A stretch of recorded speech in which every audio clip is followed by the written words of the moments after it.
Gitu loh. Jadi gitu. Jadi jangan langsung pengennya langsung cepat. Enggak. Ingetin lagi. Belum berhasil, coba lagi.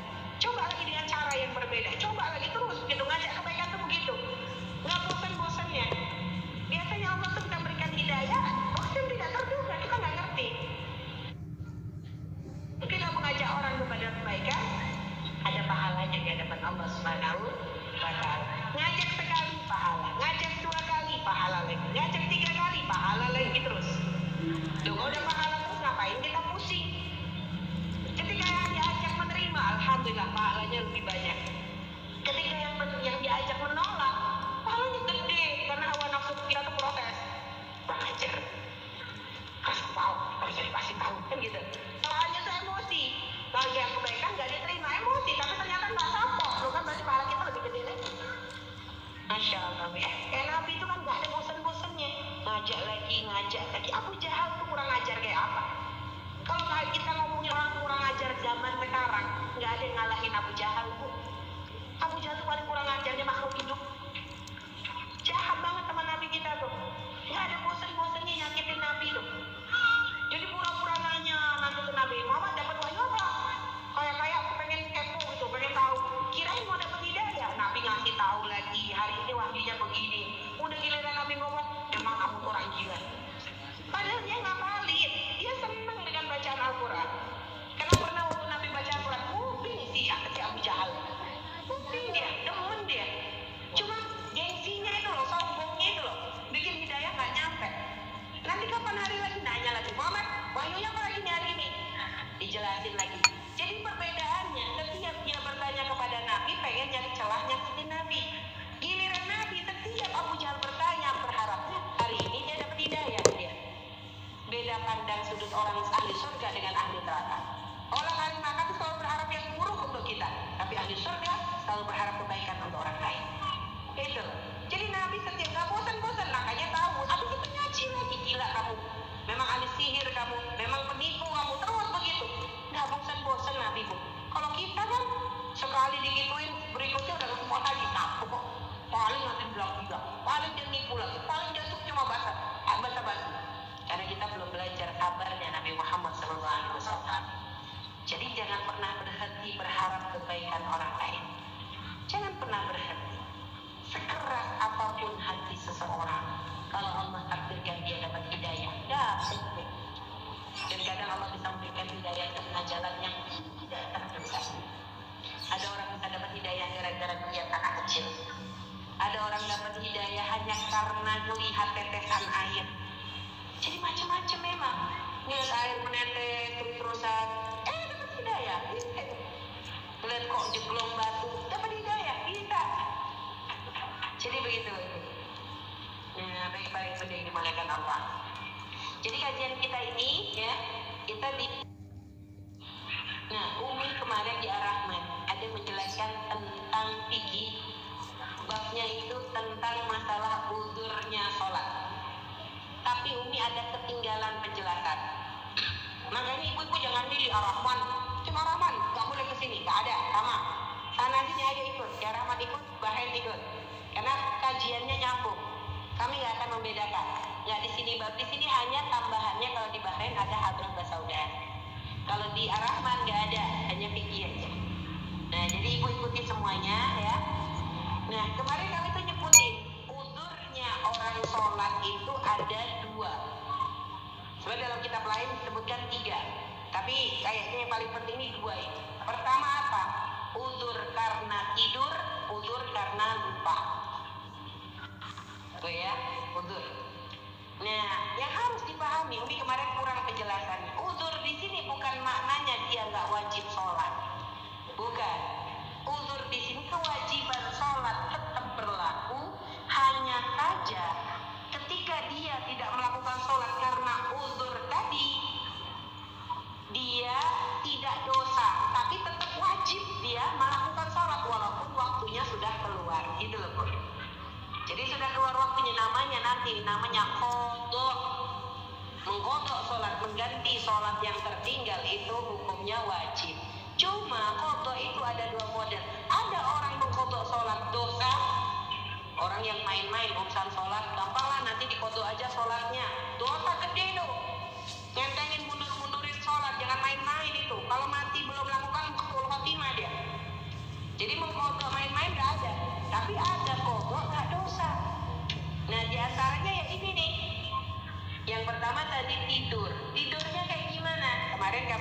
Yasin, ibu zuhur jam 12. Jam 11 siang ibu ngantuk, gak kuat, ya Allah, gelenger gitu. Ini kalau nunggu jam 12 gak kuat, ini pasti tidur sholatnya sampai ketiduran. Akhirnya apa? Ibu tidur jam 11 atau setengah 12 sebelum zuhur. Pesen sama temennya, bangunin ya jam 1 atau setengah 2, masih ada waktu kan. Gak kuat, pengen tidur dulu. Nggak taunya apa tuh, teman yang dipesenin ketiduran juga.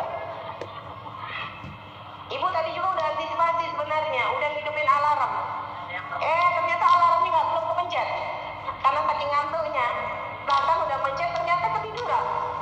Tidur sudah, alarm nggak bunyi, temen tidur juga. Akhirnya bangun-bangun jam berapa?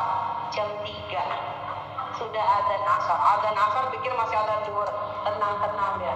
Lihat jam, Allah. Kira udah jam 3 sore. Gimana ini? Nggak dosa. Karena tidurnya sebelum waktunya. Dan dia memang sudah upaya juga, bukan dia pengen tinggalin, karena kan nggak kuat ngantuk. Ternyata sama Allah ditidurkan sampai jam 3, bener-bener nggak bangun, nggak ada ngelilirnya. Kalau lain tadi bangun jam 1 tidur lagi salah, udah dosa ini. Ini bener-bener nggak bangun, bablas sampai jam 3, maka nggak dosa. Tapi gimana sholat yang ditinggal? Wajib diqodho. Waktunya kapan? Mengqodho sholat waktunya bebas. Mau sholat duhur di sholatinnya, di qodhonya di maghrib, boleh. Jadi bukan harus duhur di duhur, asar di asar, enggak. Bahkan di waktu-waktu yang diharamkan boleh. Contohnya apa? Habis asar kan nggak boleh sholat. Tapi kalau mengqodho boleh. Habis subuh nggak boleh sholat. Mengqodho boleh. Jadi qodho itu waktunya full 24 jam. Oh ya? Jadi gitu. Jadi mengqodhonya tetap wajib. Hanya ibu nggak dong. Dan mengqodhonya ini harus segera atau enggak? Karena ini ada uzur, nggak wajib segera. Tapi kalau meninggalkan sholat tanpa uzur, males-malesan ya, ketidur, udah tahu zuhur jam ini udah masuk zuhur, malah tinggal tidur sama dia. Udah tahu dia kalau tidur kayak kebo, masih aja tidur, dia nggak mau sholat dulu, tidur, nggak pesen ke orang, nggak minumin alarm, memang niat ditinggalin. Bangun-bangun jam 3, jam setengah 4. Wah, itu wajib dia mengqodho fauran. Fauran itu segera, saat itu juga dosa gede ya. Dia telah mengakhirkan sholat. Bahaya itu, jangan main-main. Orang yang pengen sholat, termasuk tanda-tanda orang mati su'ul khatimah, lalai urusan masalah sholat, ngentengin sholat, mundur-mundurin sholat. Apalagi yang gak sholat, yang mundurin sholat aja udah tanda-tanda su'ul khatimah kok. Itu loh. Makanya jangan main-main. Nonton bola sampai malam, giliran sudah dekat subuh tidur, nggak pesan-pesan, nggak apa ya. Ibu, memang benar sholat sebelum waktunya, tidur sebelum waktu sholat, lalu kebablasan sampai ke waktu sholat, itu memang secara hukum nggak dosa. Tapi kan Allah Maha tahu. Kalau ada orang tahu nih, dia kalau tidurnya pasti kebablasan, dan dia tidak ada upaya untuk bagaimana agar dia bisa sholat sebelum keluar waktu, Allah Maha tahu. Kita bukan urusan dengan orang yang nggak bisa nebak isi hati kita. Kita urusan dengan Allah. Bahkan yang tersembunyi sekalipun Allah ngerti. Jangan main-main deh. Ya.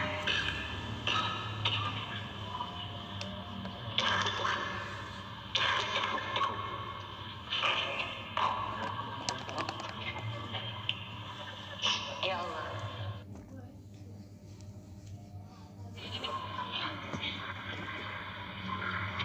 Makanya suara Umi kan agak serak-serak basah gitu ya.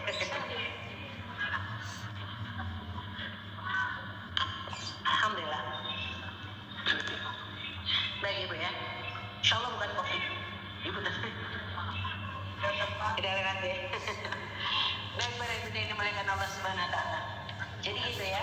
Jadi uzur yang pertama tidur sebelum waktunya dan bangun setelah keluar waktu sholat. Terus tidur yang kedua, tidur setelah masuk waktu sholat.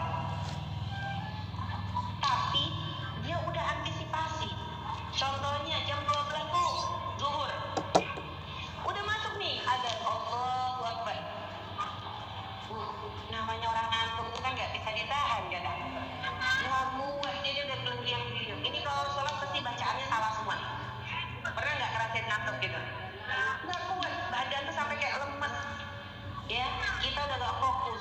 Tengah ngomong, diajak ngomong orang udah gak nyambung. Kalau begitu nggak bisa dipaksain kan? Akhirnya tidur. Tadi pesan, bangunin ya, tolong bangunin sebelum ini jam 1:30 lah, bangunin, pengen tidur 1 jam aja, 1 jam pengen tidur. Pengen, karena kalau 1 jam tidur maksimal aja tuh udah enak. Ya itu tadi, ternyata dititipin pesannya lupa. Dia masak ke dapur, dia gak sadar. Habis masak dia ngegosip. Gak sadar yang dipesenin masih tidur dengan lelapnya. Bu ya. Nah ini udah kebablasan sampai asar. Itu juga dimaafkan.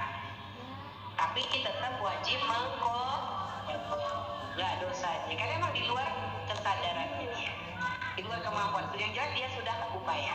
Itu uzur yang pertama. Uzur yang kedua itu adalah lupa. Tapi ingat, lupanya bukan karena hal-hal yang gak benar.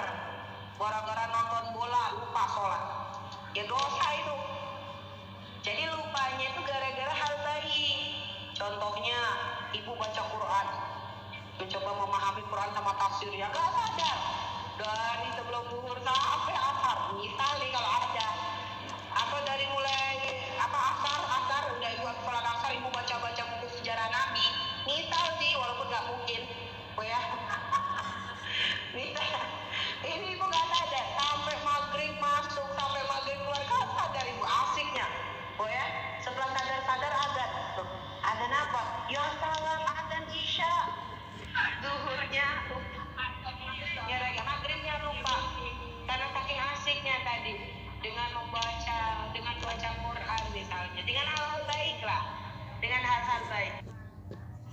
Ya, intinya lupanya tuh bukan karena sesuatu yang menjadikan kita lalai dari Allah, bukan karena game, bukan karena ya tadi nonton pertandingan, tapi emang lupa tuh gimana? Atau contoh gini, ibu tadi lihat dari rumah nanti mau sholat di Bahrain misalnya, nyampe di Bahrain acara udah mulai, ibu nggak sadar, ibu udah langsung ikut baca hadrabat saudat, nggak sadar kalau belum sholat. Coba diingat, jangan nanti akhirnya apa? Begitu selesai acara, alhamdulillahirabbil alamin, Allahu akbar, ibu baru, tadi aku sholat asar nggak sih? Lupa, ya namanya orang lupa nggak bisa dibuat-buat. Maka ibu nggak dosa, tapi wajib dan ada lagi uzur lagi.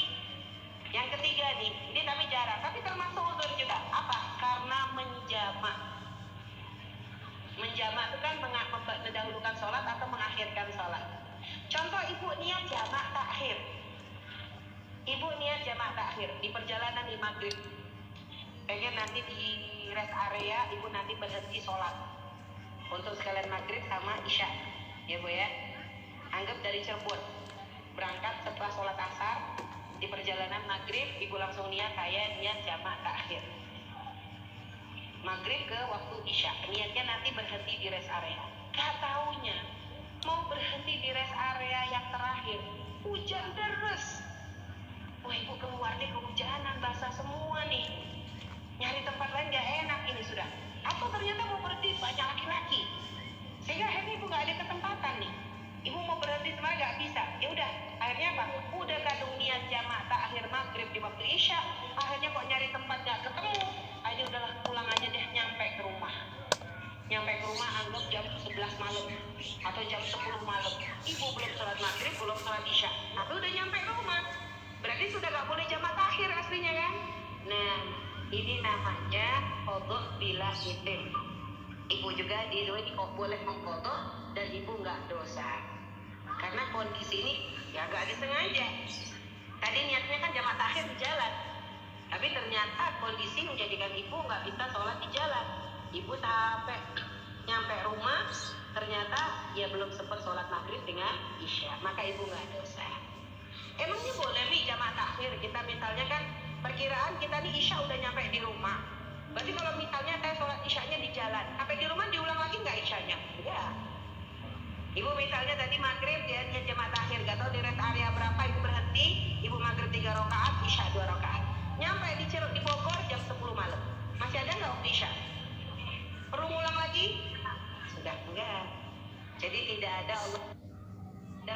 mewajibkan 2 kali itu enggak. Kalau sudah kita lakukan satu kewajiban yang memang itu wajibnya sekali, ya udah sekali. Gitu loh. Jadi walaupun ibu masih sudah isya masih panjang sampai subuh, ibu tidak wajib mengulang lagi sholat isya kalau memang sudah dilaksanakan di jalan. Tapi kalau nggak sempat di jalan, boleh ibu lakukan di rumah. Karena misalnya keadaan tidak memungkinkan, ibu ya, maka ibu boleh lakukan di rumah. Itu namanya qadha bila ikhti. Paham bu ya masalah sholat ya? Karena ada sebagian orang tuh mengatakan tidak ada qadha. Ngawur itu, suruh ngaji fikih. Itu penting ngajinya tidur. Bu ya, yang bilang nggak ada qadha tuh ngajinya tidur.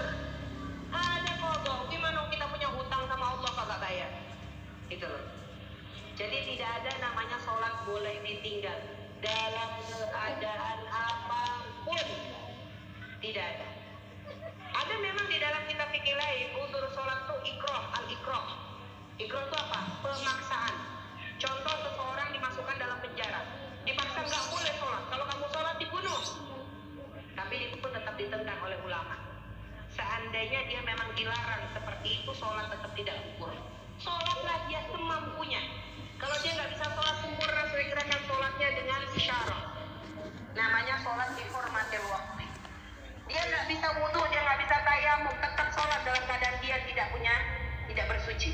Nggak punya wudhu, nggak tayamum, tetap wajib.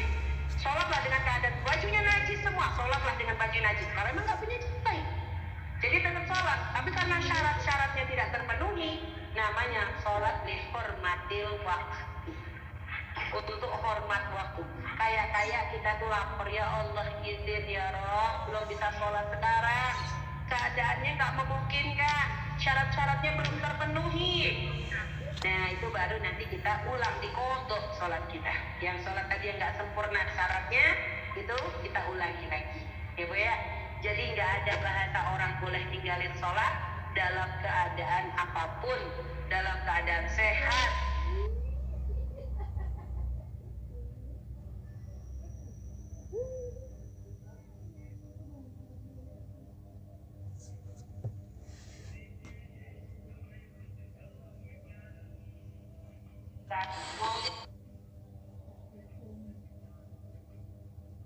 Apalagi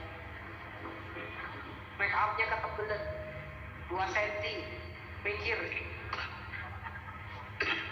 bu takut nggak punya make up tapi nggak mikir kalau sampai kita ninggalin sholat 1 kali saja itu nyentengin urusan sholat, neraka lo ya. Jangan main-main, mending kehilangan make up daripada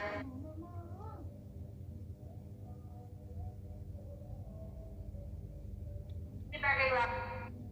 Apalagi itu untuk sesuatu, makanya tadi kami juga ngomong di TIB Bu ya, tolong yang punya hajat upayakan kalau hajatan itu jangan ngambil waktu yang sholatnya waktunya pendek, biar ibu enak ibadah.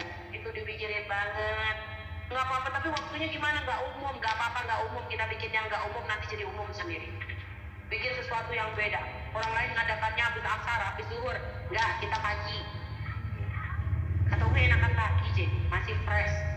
Udah siang tuh udah layu gitu ya, udah lemes, didandanin udah bunga, mending dari habis subuh didandanin, itu kan masih fresh gitu. Acara zuhur selesai, enak, udah langsung tinggal sholat, enak, ibu nggak capek. Coba kalau zuhur mepet dengan asar, mepet dengan maghrib, pusing itu. Dibutuh misalnya didandaninnya jam 10 misalnya, ya kalau butuhnya bisa bertahan, kalau enggak udah gitu nanti zuhur, biasanya kan kalau zuhur nggak mungkin pasti jam 12, biasa mundur-mundur jam 1:30, baru dipajang bentar udah asar, bingung lagi kan, mau wudu udah nggak bisa, mau bongkar pusing, nanti tukang make-upnya marah-marah, belum lagi bajunya ribet pisan. Aduh, untung Umi dulu nggak resepsi di sini ya. Umi dulu nggak resepsi, udah Umi nggak pernah resepsian sampai sekarang, nggak pernah, tapi tiap tahun diresepsiin sama itu ya. Jadi dibikin yang enak, acaranya kita yang punya, orang tuh tinggal datang, jangan pusingin omongan orang. Yang kita punya acara, kita yang keluar duit, ngapain kita ngikutin omongan orang? Jadi usulan orang semua diterima, yang repot kita sendiri. Jadi kita punya pendirian, kita punya prinsip. Alasanmu apa pagi? Biar gak ganggu waktu sholat. Loh, diem dia supaya dia mikir. Gitu loh. Bahwa gimana pun sesibuk apapun kita punya acara, sholat tetap prioritas. Paham ya? Jadikan semua yang bersama kita ahli sholat. Semoga Allah menjadikan kita semua ahli sholat. Anak-anak kita ahli sholat, suami kita ahli sholat, yang membantu kita ahli sholat, masyarakat kita ahli sholat. Dan semoga kita kelak digiring bersama rombongannya ahli sholat, bersama pemimpinnya ahli sholat, Nabi Muhammad SAW. Dan semoga kita masuk surganya orang-orang yang tidak pernah meninggalkan sholat. Dan semoga sholat kita menjadi sebab Allah memberikan kita kemudahan ketika menghadapi sakaratul maut. Dan semoga sholat kita menjadi sebab kita selamat di alam kubur. Semoga sholat kita menjadi penerang ketika kita di padang mahsyar. Semoga sholat kita menjadi penuntun ketika kita melewati sirat. Dan semoga sholat kita bisa menjadikan kaki kita bisa melangkah ke surganya Allah SWT. Dan semoga Allah menjadikan sholat kita hiburan untuk kita. Semoga ketika hiburan kita adalah sholat, semoga Allah menjadikan sholat kebutuhan kita, bukan sekedar untuk menjalankan kewajiban. Dan semoga Allah berikan kemudahan kepada kita untuk khusyuk di dalam menjalankan sholat. Semoga Allah jadikan kita ahli ikhlas, istiqomah, panjang umur, sehat, taat. Dan semoga kelak kita bisa menghadap Allah dalam keadaan kita sujud dalam sholat kita. Mati husnul khatimah, husnul khatimah, husnul khatimah. Al-hadini aqladin salihah. Bibarakati hamdi syafi'ina maulana sayyidina Muhammad sallallahu alaihi wasallam. Al-Fatihah.